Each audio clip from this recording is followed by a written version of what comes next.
Before we get to our Stanley Cup final preview, our NHL-wide top 5 fantasy breakdown arrives in the city of brotherly love. Let's get this paper.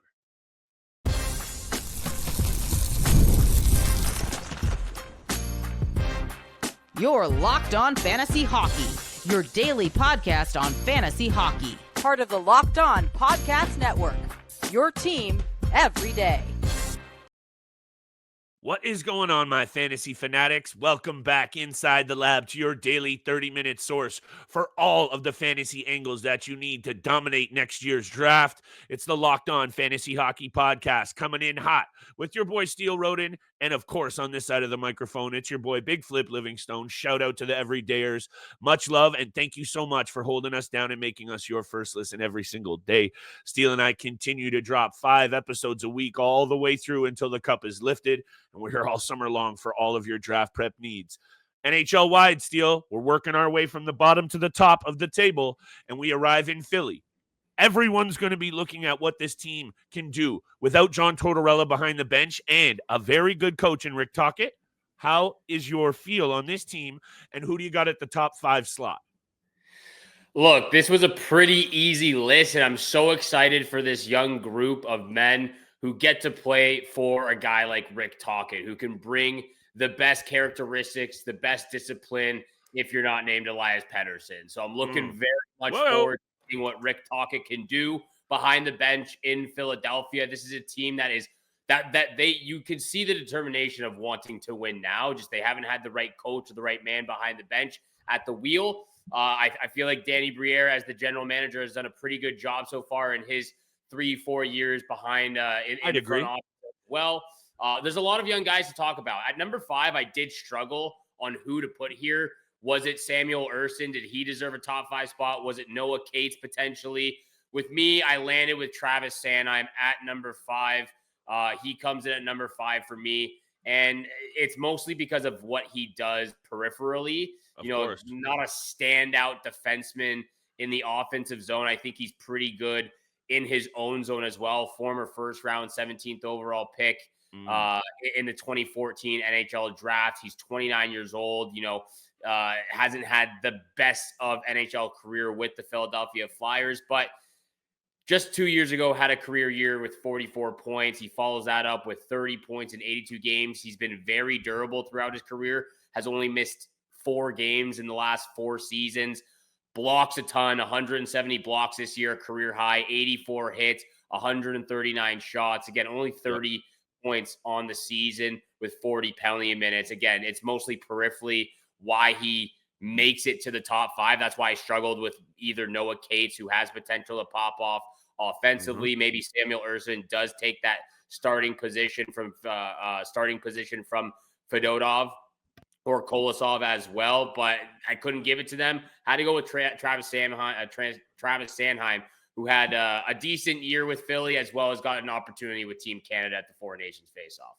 I think this is a classic case of having to separate his quality on the ice as a difference maker for a team being able to win games and what he can do for your fantasy squad, because he is an excellent defenseman, Steel. Yes, he is. The fact that he was on the Four Nations face-off team is, I think, all you need to hear.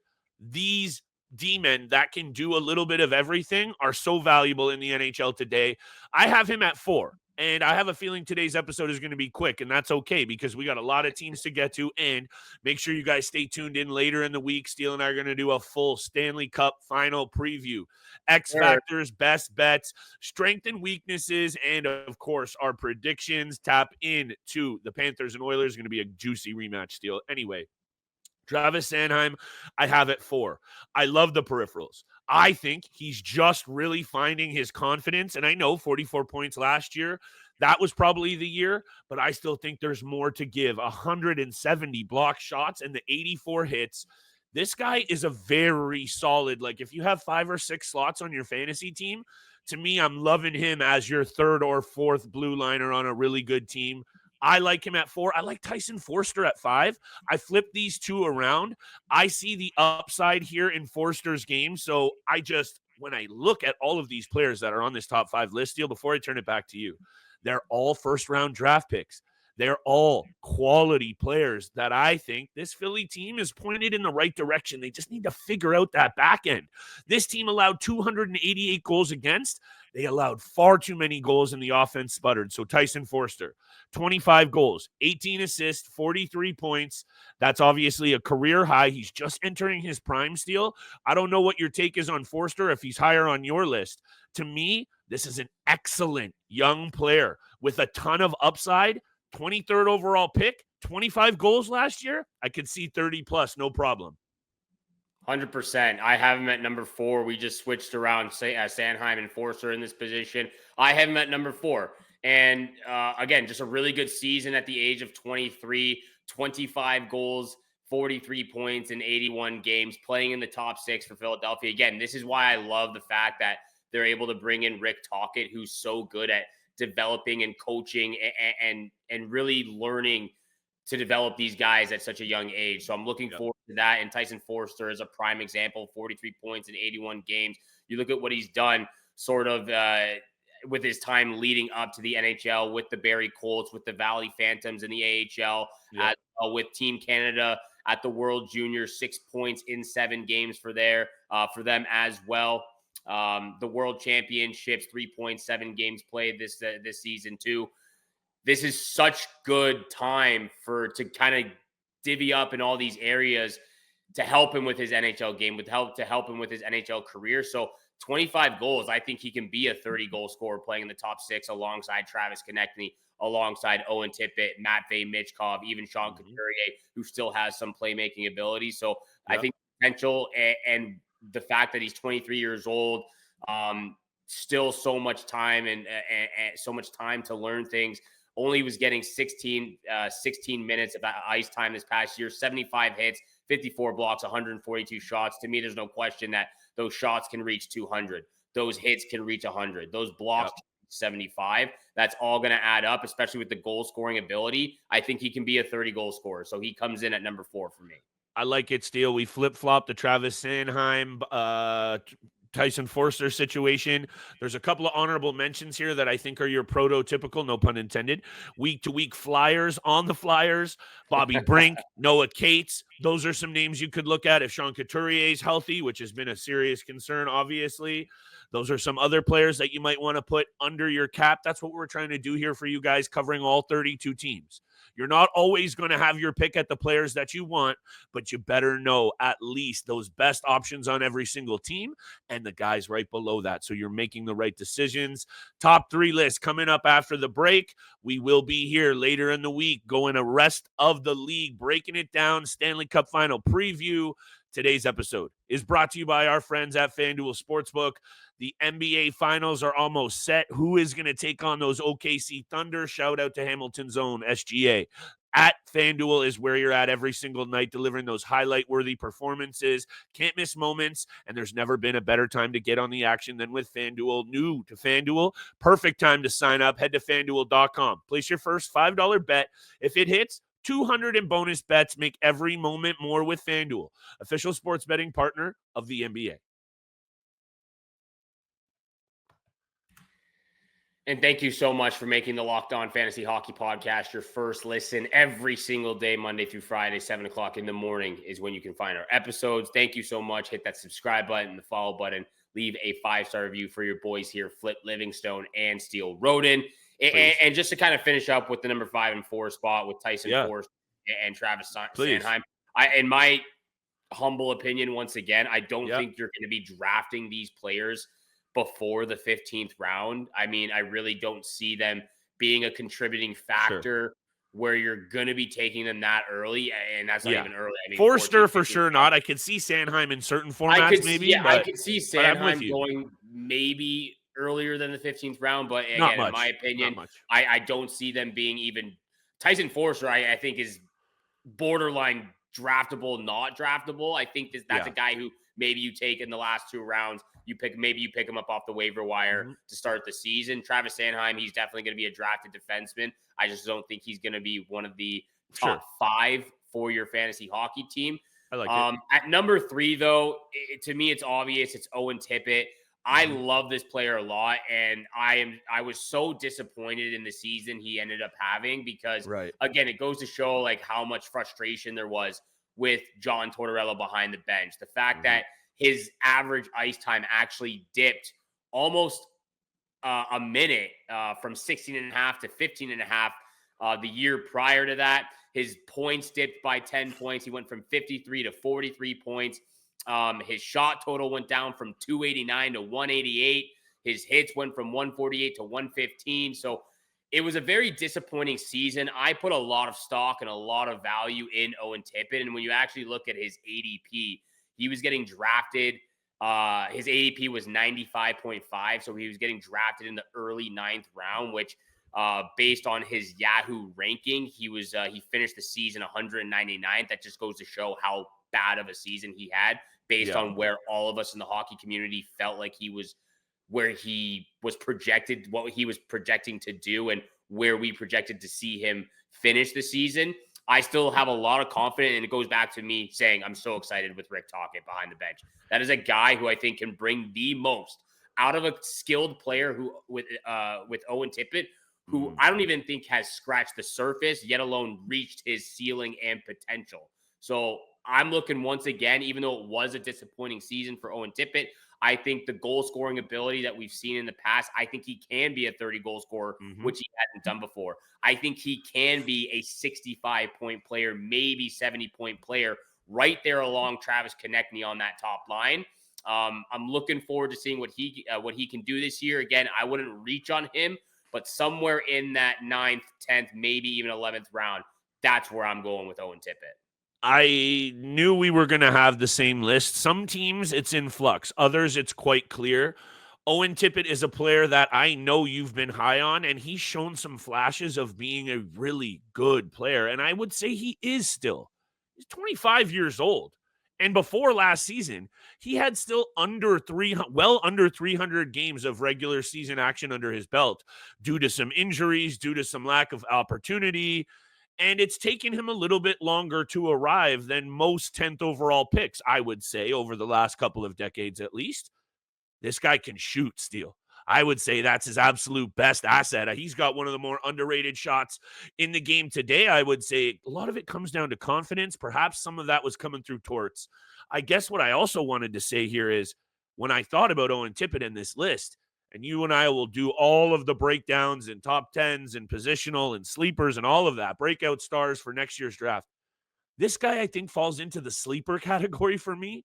That could be boom or bust because he also brings the physicality. And I know I don't need to sell you on peripheral value. 115 hits, that's down from 148, but 63 blocks, that's up. 16 penalty minutes, that's 0. I like his peripheral value. I like him as a sleeper this upcoming draft, especially if some like the other teams at the bottom of the table, we expect them to be better. But honestly, if they don't clean up that goaltending, they're still very young up front. And Travis Konecny and Matvei Michkov can't do it alone. No, they really can't. And I was just going through their goaltending. Samuel Ersson, 5th round pick. Fedotov, 7th round pick. Kovasalov, 3rd round pick. They need a goaltender. And I feel like we talk about that with a lot of teams out there. But if they do want to get back into a top 3 position in the Metropolitan or even just a playoff spot, could actually contend and hold on to that, they need someone that is going to be reliable in the blue paint. And that's why I struggled. And that's why Samuel Ersson doesn't make the top 5 for me. I agree. I wanted to give it to him. I want to see him be successful at this level of his professional hockey career, but it just hasn't happened yet. And that's something the Philadelphia Flyers and Danny Briere and the front office are going to have to address this offseason when July 1st comes around with free agency and all those guys hit the market. I'm not sure exactly what the goalie market is like. We're going to have to take a look into that thin. As well. It is pretty thin, but we can agree at least at number 2 and at number 1. Number 2, Matvei Michkov comes in at number 2. Such an incredible rookie season. Put up such a strong season for the Calder Trophy as well with Lane Hudson, with Macklin Celebrini. Matvei Michkov, 63 points in 80 games this year, 26 goals, 200 shots on net, 23 blocks, 29 hits. I think that physicality or that part of his game, getting in front of shots, blocking shots, even just making sure you're finishing your checks, that's going to grow as he develops. He's only 20 years old, put a little bit more muscle on, get a little bit bigger as well. But he has that ferociousness. He has that skill set in the offensive zone where he's so comfortable controlling the puck and making those plays.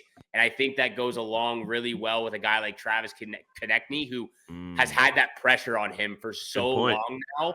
And having a guy like Michkov, and again, potentially Owen Tippett, and all those guys that we just mentioned, Noah Gates, what are their potential? What are their ceilings? How are they going to fill these gaps? I think that takes the pressure off Travis Konecny. I think that's going to make his game a lot more easy out there in the offensive zone. But Matvei Michkov, such a talented player. I'm excited to see what he's able to do in his second year in the National Hockey League. I think he's just going to continue to get better and better. 70-point season upcoming for me. His ADP, though, obviously ADP was 173.9. So he was getting drafted late 15th round. Whoa. He's going to get taken so much earlier than that. Yeah. Again, don't reach on him too early. But I don't know about you, but a guy that I feel can put up 70 points in his sleep, and what he does offensively with 200 shots and those peripherals, I would go as far as saying the 6th or 7th round. I don't think it's a bad thing to perhaps reach a little on this player, Steele. I think that's a player that I'm willing to roll the dice on because the ceiling is so high. And I had a quick think about this. Imagine Russia was still allowed to play in international tournaments. That team would be absolutely dangerous offensively, and then they have a trio of amazing Russian goaltenders, Shesterkin, Sorokin, Vasilevsky. That would be a team to make international tournaments so much more spicy. Anyway, this guy brings the spice himself. I think Rick Tochetts back there is an angle to consider. However, he has to still play better, and Torts was all over him for certain things, and maybe Torts was wrong about a lot of things. But this kid had 82 giveaways to only 12 takeaways. Yeah. He has to be better at both ends of the ice in terms of being a responsible two-way player. And yeah, that's not his game. He's not in there to take pucks away, but he can't be a liability because that will eat into his ice time regardless of the coach, and that will eat into his confidence. And both of those things impact offensive production. So if he can tighten those things up, Steele, and maybe a new voice back there, you and I both love Ricky Talk, maybe those things translate into 80-plus points. This guy has that ceiling. Maybe it might take some time as a 20-year-old, but maybe it doesn't. So to me, I know we don't come on here ever really and say reach on a player. That's bold, but I might be okay with doing it this year with Michkov. I just think the ceiling is so high. Let's talk about Konecny right after this break. After the break, Travis Konecny, top 5 targets. Like Flip said, stay tuned in for next week episode on Tuesday. We're going to be breaking down the Stanley Cup final rematch between the Edmonton Oilers and Florida Panthers. You can find that on Wednesday's episode, so stay tuned all week. We are going to continue breaking down all 32 teams from bottom to top throughout the offseason. All of that and more coming up next.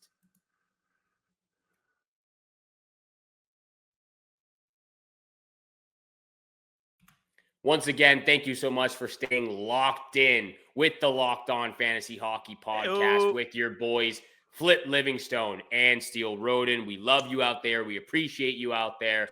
Thank you so much for hitting that subscribe button, the follow button, and leave a 5-star review. Share with your friends and family out there. We're still hoping to get to our 2,000 subscribers.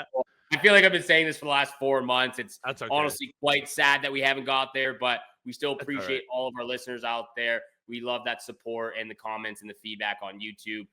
Thank you so much for all of that. Travis Konecny, though, comes in at number 1. Had to be done. There was no question about it. And for me, he's borderline a superstar right now. Like he has climbed to the top of the mountain, and he can see the beautiful sunset, the horizon of what he's accomplished so far with his time in Philadelphia. He's got better and better over the last 4 years. It went from 52 points to 61 points to 68 points and just finished with 76 points in 82 games, 53 penalty minutes, 94 hits, 42 blocks, 188 shots. I think he can still continue to get better in all those peripheral categories as well.